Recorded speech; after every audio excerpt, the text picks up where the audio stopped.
Today we're going to be doing something just a little bit different. I'm going to be going onto YouTube and I'm going to be finding the most random streamer I could possibly find, and once we find them, I am going to be giving them the choice to choose my next rank 3 champion. But here's the catch. They're just not going to know who they're choosing. And here's the other catch. They're going to have absolutely no clue what they're doing. The rules are pretty simple. There's going to be an option of 4 champions: Gamora, Invisible Woman, Emma Frost, and Nebula. I am going to ask this person, whoever it may be, to choose a number between 1 and 4. Now, the option that they choose, that champion is getting ranked today. Let's see what happens. Let's just pick a random YouTuber here for this. This one seems promising. I wonder if this guy's any good at the game. I don't know, dude. I can't bring myself to... Oh, please die. No! No! Hello, you fine, bald man. Please choose 1, 2, 3, Oxford comma, or 4. Thanks. Over the character limit here. This one's gonna hurt. No more exclamation point. There we go, baby. And now we wait. Is that Karate Man sent it over too? Saying, sweet bald man. Alright, sweet bald man, please choose 1, 2, 3, or 4. Thanks. Here it comes.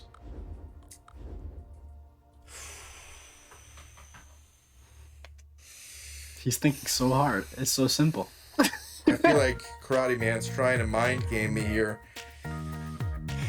He knows that I got knocked out of the top 3. He knows because he's the one that did it, but now I'm also not even 4th. I think I'm 5th, right? But would that mean that I would choose number 4 and then that Karate Man would put something in the 4th position that I wouldn't actually like him to do?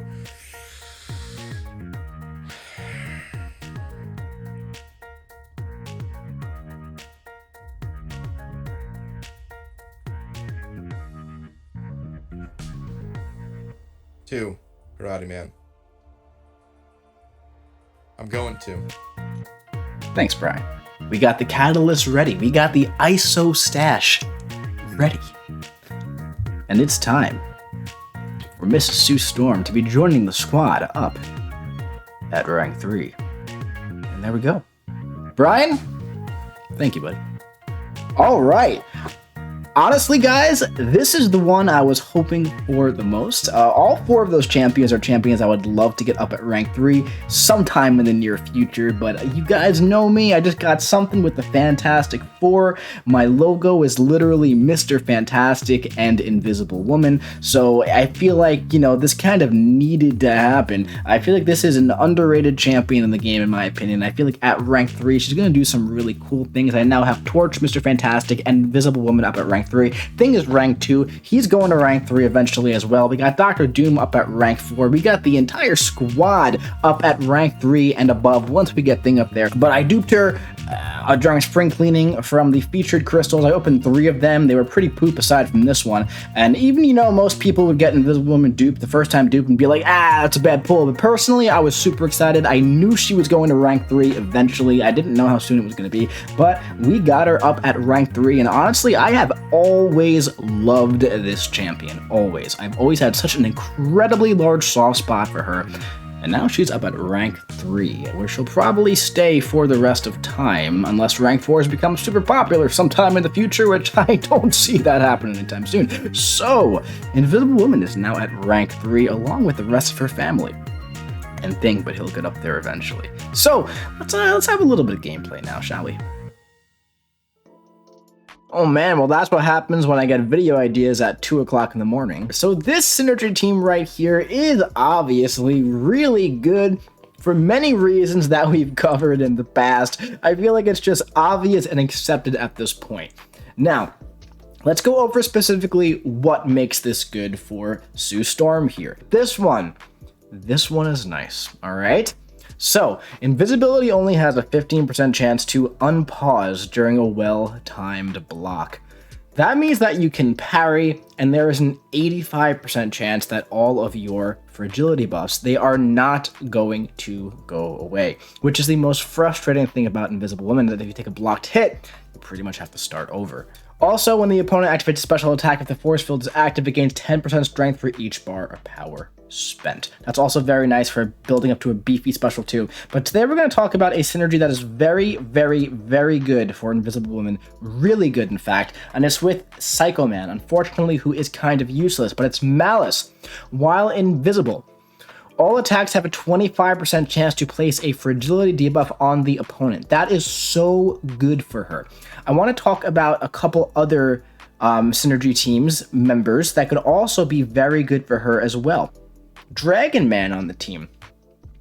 Over here, when becoming visible, retain 40% of fragility buffs on the opponent, okay? So when we're looking at a 5th synergy spot, this could be a really solid failsafe for if you mess up, you still get 40% of your fragility buffs there. You don't have to start from scratch. Another really solid one is actually with another kind of useless champion, unfortunately, but that's Super Skrull, because you get the benefits of all of these Mr. Fantastic synergies, except for the most important one, unfortunately, right? Which is right here, that allows you to parry. But this team right here is definitely solid, especially if you're going the no parry route. So I'm going to be showing you 2 different synergy teams in this video. I'm going to be showing you this one, and I'm also going to be showing you a full Fantastic Four synergy team with Psycho Man.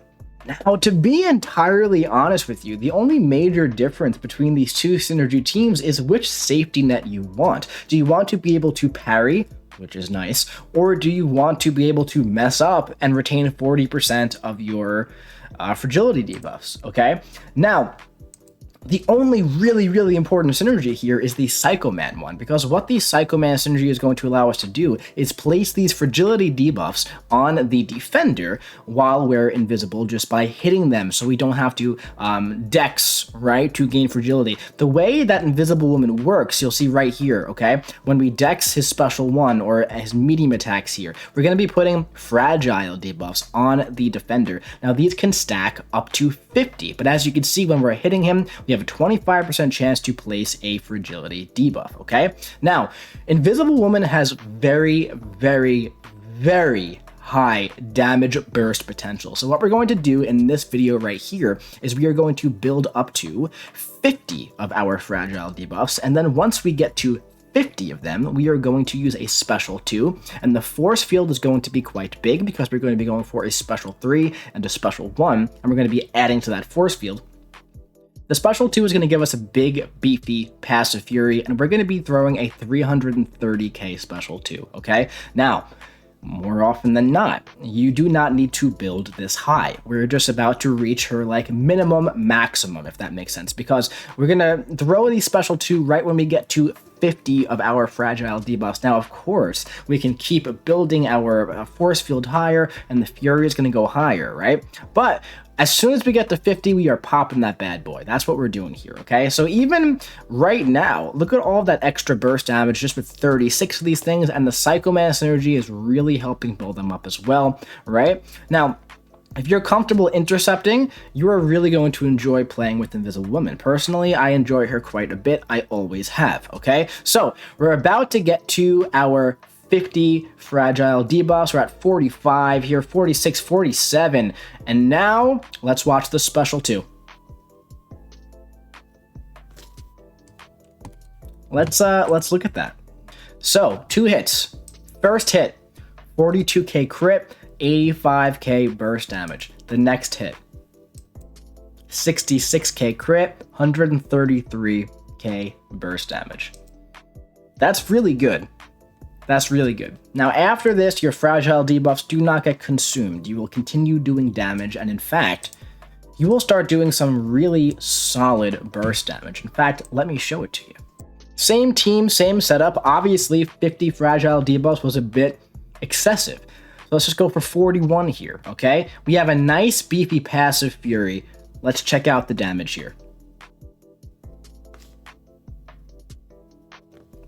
It was a solid, like, 40k medium to end off on. Now, after that Fury goes away, okay, you have to build up this force field again, which you can do by using special 1s or special 3s. But Winter Soldier has 550,000 health, right? It's very rare you're going up against a defender that has more health than that. So now I want to show you one more fight against Winter Soldier, and this is with the full Fantastic Four synergy. And you're going to see that we parry, actually. We use the parry mastery in this fight. Let's skip forward a little bit here so we can start ramping up. We're going to use the parry mastery, and we're not going to lose our fragile debuffs. Boom, check it out. We still got him, because we have an 85% chance to not lose it. But we'll just skip forward a little bit here. I do parry again towards the end before we go for a special 2, because we were feeling we were getting a little fancy in this fight. We actually did a couple parries, man, just to see how it was. All right. So you'll notice that the damage between both synergy teams is relatively the same. I believe the Fantastic Four have like some minor attack and or crit synergies with each other. Boom! There's the parry at 41 exhaustion, right? So minor attack and crit synergies with each other. So there might be a little bit of an improvement in regards to damage here, but no crit on the special 2, unfortunately. But now let's see that beefy damage with the Fury. Nice, dude. 33k light attacks. Nice, dude. 40k mediums. Really solid stuff. Really solid stuff, man. Just like really, really good. So let's go against a generic opponent like this Deadpool in 6.4.1. Like, let's say we're doing like a cab event quest or a side quest or something. We want to use Invisible Woman. What would that look like? Well, this is what it would look like, okay? You're never really going to have to build to those 50 fragile debuffs. It is just so incredibly unnecessary because she really starts ramping her damage up almost right away. And by the way, guys, if you mess up with Invisible Woman, yeah, it sucks. You got to start over. But if you mess up with another champion, you take damage. Invisible Woman, you don't, because you're invisible. Does that make sense? So that's pretty cool. So here, another thing, she's really great with Despair, because right now, Deadpool is completely heal blocked for the rest of the fight. Right? And also the full team gives you a heal block, which is great. Right? It's just nice. It's nice to have. A parry! We went for it! We did a parry, man. All right, let's seriously watch this. We're only at 12 fragile debuffs, okay? Gonna bait out a special 1. Gonna go in here. Special 2 at 14. Nice big 60k special 1. Boom, through the phase. Boom. Science Ghost! Science Kitty Pryde, guys! Watch. Could have went for another heavy attack there, too.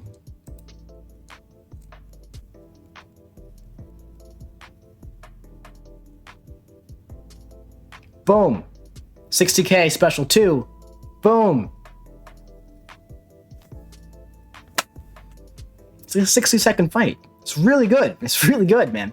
So she certainly, no doubt about it, requires like some learning, requires like a bit of skill there.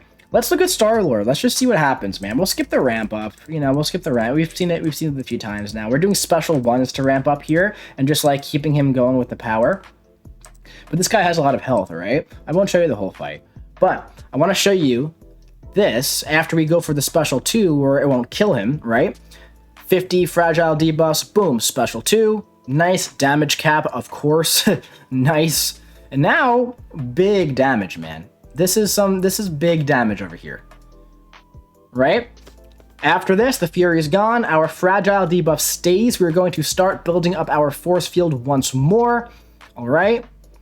And yeah, you know, Star-Lord's down to 66% health. He has 3 million health. So we've done about 1 million damage in about 110 hits, right? 1.1 million damage. That's a lot of damage, as the flex tape guy would say, right? Boom. And now, with a low force field, we got a nice, solid enough Fury, right? Where we're doing here about 25k mediums. So at this point, after you do your first initial big ramp, if 1 million damage is not enough to kill the defender, you get back to the special 2 with a very low force field, and you're now throwing 25k mediums consistently after the special 2. Now, her crit rate is increased by I believe, 4,000 when she's invisible. So that's consistent, really, like to expect critical hits like this. Solid stuff, guys, honestly. You know, She has a lot of drawbacks. There is seriously no doubt about that. There's a reason why a lot of people don't rank her up. If you mess up, it's a very punishing mess up. It's a decently long ramp up, and if you make a tiny little mistake, you're done, right? So you got to start over. And that's unfortunate. I wish there was a way around that. I wish that maybe she had another synergy that made that 85% 100% against parries. They didn't have to leave out the Psycho Man synergy, so the ramp up would be a little bit longer. That seems like a nice little balanced solution there. But yeah, man, that's Invisible Woman. Huge shout out to Brian Grant for making this happen. And yeah, I'm pretty happy about this one. So that's it. If you enjoyed it, if you enjoyed this video, drop a like, comment what you think about Invisible Woman at rank 3 in the comments section below, and hit the subscribe button so you don't miss any future videos just like this. Maybe, I don't know, this was a fun one. We'll be seeing you around.